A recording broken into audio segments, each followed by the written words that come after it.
Ano ang nangyari sa ilong ng babaeng ito?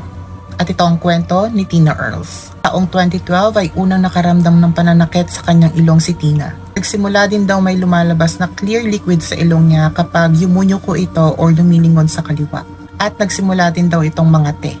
Hanggang sa lumala ang pangangate ng kanyang ilong noong October 2013. Nagpatingin sa doktor si Tina at ang initial findings ay meron lang daw siyang infected na hair follicle sa loob ng kanyang ilong. Pero noong January 2014 ay napansin ni Tina na may parang bukol sa gilid ng kanyang ilong. Kaya agad itong nagpa-check up pero ang sabi ng doktor ay mukhang na-scratch lang daw ito ni Tina.